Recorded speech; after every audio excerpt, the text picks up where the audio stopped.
Having seen how to solve for axial force, shear force and bending moment in the cantilever and simply supported beams, we shall now discuss some special beam applications, namely a beam with an internal hinge or bending moment release, which converts a statically indeterminate structure to a determinate one. Before understanding what an internal hinge or a bending moment release is, let's first try to understand beam classification based on whether it is determinate or indeterminate. Statically determinate beam is one where there are three or lesser number of unknowns and also has the same number of equations to solve for these unknowns. That is, summation of forces in x direction equals 0, summation of forces in y direction equals 0, and summation of moments about any point equals 0. We eventually end up finding all the unknown values. A statically indeterminate beam is one where the number of equations available, that is 3 in our case, is less than the number of unknowns, and we may not be able to find the exact unique values of these unknowns unless we add additional equations to make up for the deficiency. The amount by which the number of equations is less than the number of unknowns is known as the degree of indeterminacy. For example, if a beam has 5 unknowns and we have 3 equilibrium equations available, then the degree of indeterminacy is 5 minus 3, which is 2. We thus need to incorporate 2 additional equations by investigating the beam at a couple of specially chosen points so that all 5 unknowns are uniquely estimated in value. Now let's understand why some beams require very large lengths or spans. For example, a beam for a bridge over a river.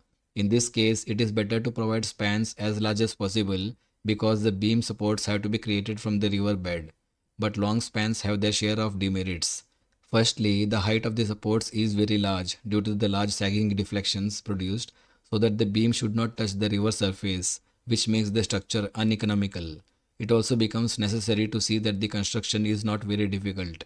Also, to appreciate what effect on the stresses these long spans create, we recall an example of a simply supported beam with a uniformly distributed load of value W kN per meter over the entire span.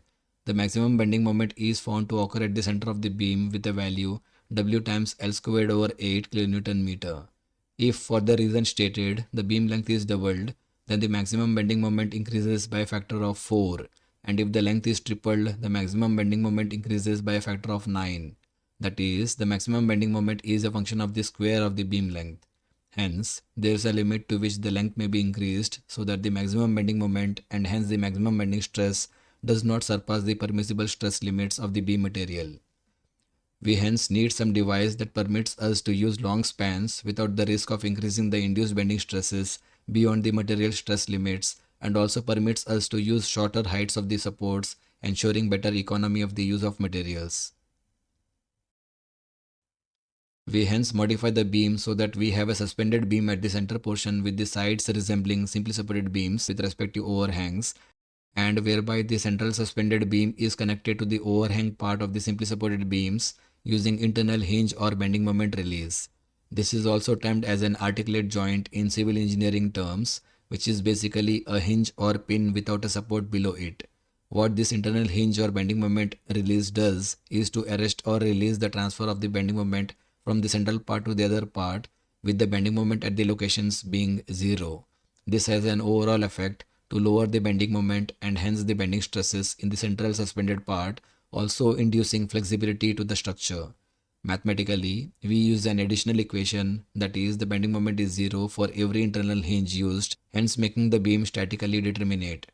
Note that the internal hinge or bending moment release can still transfer the axial forces and shear forces between the connected parts. These beams are known by various names, namely propped cantilevers or cantilever structures with internal hinges and so on. Before we wrap up this lecture, let's also understand what implications the axial force release and shear force release have on the beam structure. As the name suggests, the axial force release does not allow the transfer of axial forces between the connected parts of the beam and induces flexibility and some movement along the beam axis, but transfers the shear force and bending moment through it. The value of the axial force at the axial force release is hence 0. Likewise, the shear force release induces flexibility and some movement in a transverse direction with respect to the beam axis. Hence, the shear force at this location is 0.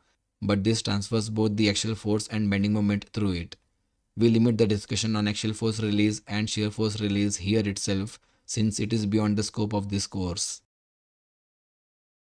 In the next lecture, we shall solve an example of a propped cantilever beam with an internal hinge for the analysis of shear force and bending moment at various sections along the beam length.